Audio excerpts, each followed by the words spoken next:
충주에서 소각장이 재추진됩니다. 주민들은 설명회를 봉쇄했고 업체 측은 강행으로 맞서고 있습니다. 충북정치 1번지 청주 상당이 달아오르고 있습니다. 정우택 의원 아성에 김종대 의원에 이어 당내에서도 윤곽근 변호사가 도전장을 던졌습니다. 의전화 문제로 촉발된 건국대 내홍이 깊어지고 있습니다. 학교법인 이사회가 총장 징계 절차에 들어갔습니다. 충청권 8개 국립대학이 네트워크를 구축했습니다. 공동 학점제 도입 등이 논의됩니다. 여러분 안녕하십니까? 계속해서 충북 지역 뉴스입니다. 의학전문대학원 수업의 충주 환원과 의과대학 전환 문제 등을 놓고 충주에서 논란을 일으켰던 건국대가 총장을 중심으로 적지 않은 내홍을 겪고 있습니다. 특히 학교법인 이사회는 민상기 총장에 대한 징계 절차를 밟기 시작했습니다. 임용순 기자입니다. 민상기 건국대 총장의 최근 행동에 대한 비판이 건국대 총동문회 이름으로도 나왔습니다. 이들은 지난 25일자 성명에서 의전원과 관련한 이번 사태는 민 총장이 원인 제공자라며 혼돈에 빠져 있는 모교의 빠른 정상화를 요구했습니다. 이보다 하루 앞서 교수협의회에서도 의전원 관련 두 번째 성명을 통해 외부 세력의 정치 쟁점화를 경계하고 반대한다고 밝혔습니다. 한 달 전 이미 교수협의회와 도조는 총장의 비상식적인 행동을 규탄한다는 내용의 공동 입장을 밝힌 바 있습니다. 특정인에게 본인의 서명이 담긴 문서를 전달하셨습니다.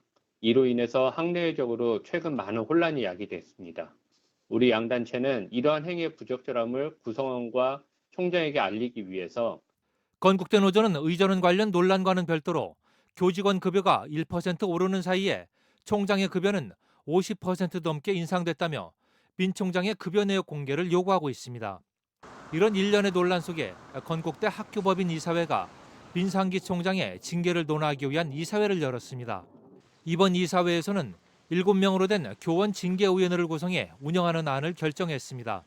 징계위원회 운영은 당장 이번 주부터 시작될 것으로 전해졌습니다.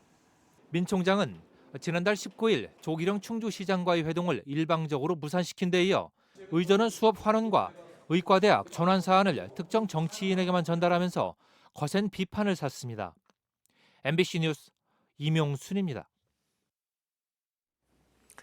대학 서열화 타파 등의 방안으로 거론되는 국립대 공유 네트워크 구축이 충청권에서도 시작됐습니다.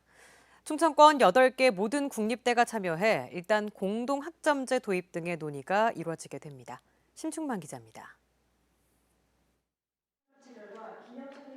충북대와 충남대 등 충청권 8개 국립대 총장들이 손을 맞잡았습니다.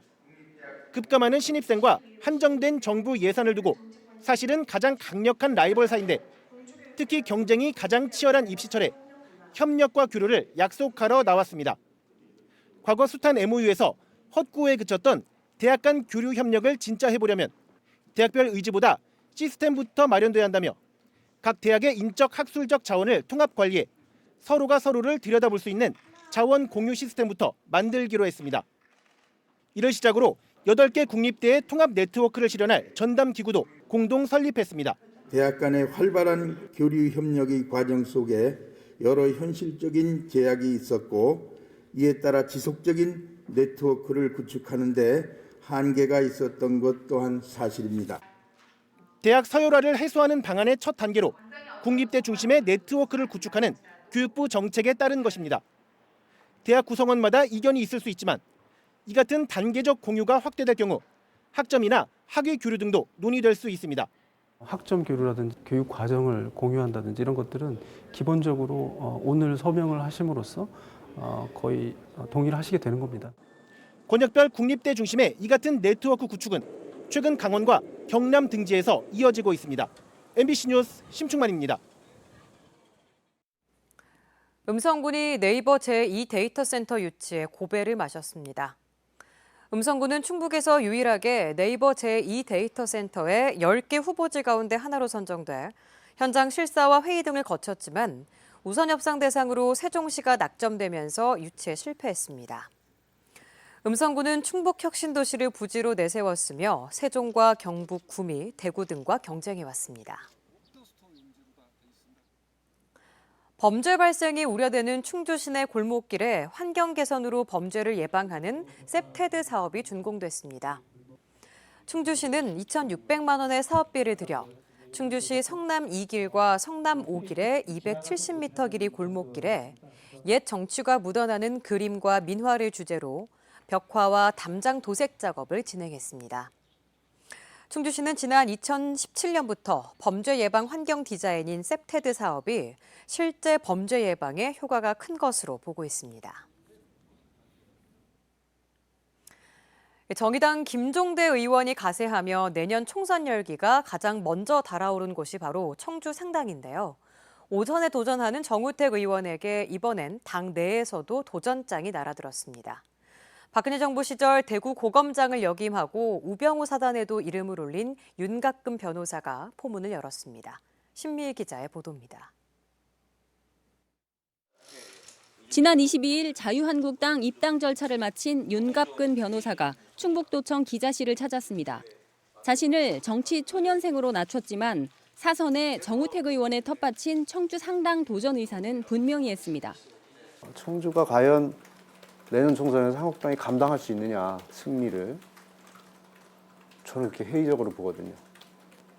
그렇다면 정치 1번지라는 청주에 상당히 변화를 해야 된다. 왜 상당이냐는 거듭된 질문에는 기존 정치가 국민을 위한 정치를 했는지 되물었습니다.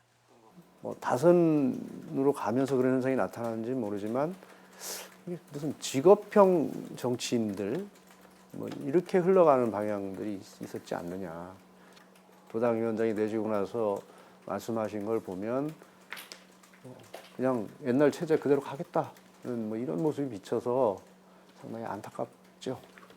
공천 룰은 따라야겠지만 기득권을 지키는 규칙이라면 거부하겠다며 단호했습니다. 후생가해라는 말이 왜 생겼겠습니까? 다 경력 있는 사람만 잘하고 항상 승리를 한다고 하면 영원히 이렇게 변화와 어떤 신진 세력들의 등장, 세대 교체 이런 게 일어날 수 없지 않습니까? 청주권 다른 선거구에서도 새로운 인물을 찾아 변화를 위한 연대를 구축하겠다고 덧붙였습니다. 이에 대해 충북도당 위원장을 맡고 있는 정우택 의원은 신진 세력의 입당은 환영하지만 경쟁 상대는 아니라 괴념치 않는다고 밝히며 대응을 자제하는 분위기입니다. MBC 뉴스 신미입니다. 내년 국회의원 선거 지역구 조정을 놓고 논란이 일고 있는 가운데 일단 지역 의견을 취합하는 절차부터 시작됩니다. 국회의원 선거구 획정위원회는 오는 30일 청주에서 충북 정치권과 학계, 시민단체 등으로부터 선거구 획정 방안에 관한 의견을 취합합니다. 현재 선거법 개정안은 지역구 28석을 줄여 비례대표를 늘리도록 돼 있어 8개인 충북 선거구에도 영향을 줄 가능성을 배제할 수 없습니다.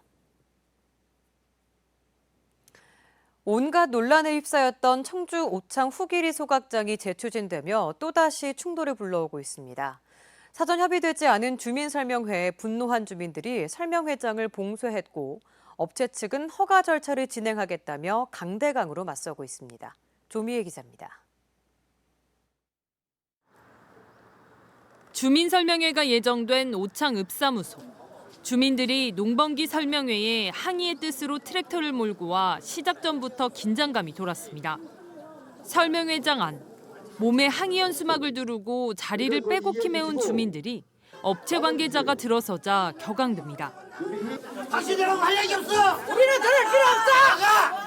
정치인까지 나서봤고 무슨 염치로 여기 오셨어요? 급기야 업체 관계자는 쫓겨나갑니다. 금강유역환경청이 업체의 바람유해도 기준치 초과 우려, 환경영향평가 범위 확대 필요성 등을 이유로 보완을 요구한 지 반년 만에 벌어진 일입니다. 주민대책위는 이미 전국 사업장 폐기물의 18%가 소각되고 있는 청주 여건상 끝까지 반대하겠다는 입장입니다. 특히 농번기에 갑작스런 주민설명회가 주민들을 더욱 자극했습니다. 납득할 수 없는 부분이 이게 한마음 한뜻이 되어서 이렇게 모였습니다. 원천 아주 봉사를 하고 온 몸으로라도 막고 우리 주민들 모든 뜻이 이 뜻입니다. 전혀 소각장은 끝까지 투쟁해서 반대할 예정입니다. 대책위는 공문으로 연기 요청을 했지만 업체는 청주시에 연기 불가 공문을 보낸 상황. 그러면서도 업체 측은 주민들의 연기 요구는 없었다고 발뺌하며 허가 절차에 맞춰 추진하겠다고 밝혔습니다. 일정 같은 거를 좀 조율을 원했다고 그러던데. 그건 저희들한테 이 주민들이 저희들한테 요구한 적이 없습니다. 이전을 하라고 그래서 과학단지로부터 7, 8km 떨어진 데에 사업장을 해서 주변 주민 동의하에 시행하는 사업입니다. 지난 2015년 청주시가 허가했던 하루 90톤 처리에서 3년 만에 3배 넘게 늘어난 하루 282톤을 소각하려던 업체는 환경영향평가 보완 요구를 거치며 하루 165톤 소각으로 바꿨습니다. 하지만 주민들은 소각장을 끝까지 막겠다며 환경청 방문, 검찰 수사 재촉구 등을 예고했습니다. MBC 뉴스 조미애입니다. 내년부터 시행되는 배출가스 5등급 차량 운행 제한의 유예가 검토됩니다. 오늘 청주 상당구청에서 열린 설명회에서 참석자들은 미세먼지 저감 장치를 신청해도 지원금이 한정돼 있어 일부만 지원을 받고 있다며 유예해달라고 요구했습니다. 이에 대해 충청북도는 내년 예산에 지원금을 확대하는 한편 다음 달 충청권 실무협의회에서 안건을 상정해 논의할 예정입니다. 속리산 단풍이 일주일 정도 늦어지며 다음 달 초까지도 즐길 수 있을 전망입니다. 국립공원공단 속리산 국립공원 사무소는 지난해 10월과 비교해 기온이 3, 4도 정도 높아 전국 국립공원 단풍 명소 10선인 세족길 일대 단풍 절정은 다음 달 초까지 이어질 것이라고 밝혔습니다. 속리산 국립공원의 중간 지점인 화양동지구는 도명산을 시작으로 다음 달 4일쯤 절정에 이를 것으로 예상됐습니다. 지난 2017년에 문을 연 단양 만천하 스카이워크가 지역 관광 수입에 큰 역할을 하고 있습니다. 단양구는 올해 만천하 스카이워크에 63만 명이 방문해 34억 원의 관광 수입을 올리면서 지난해 수입액을 돌파했다고 밝혔습니다. 만천하 스카이워크에 힘입어 지난해 단양군의 전체 관광 수입액은 78억 원으로 2010년에 비해 4배가 늘었습니다. 단양구는 내년에는 모노레일과 만천하 슬라이더를 비롯한 체험시설을 더 늘릴 계획이라고 밝혔습니다. 충북지역 뉴스였습니다. 고맙습니다.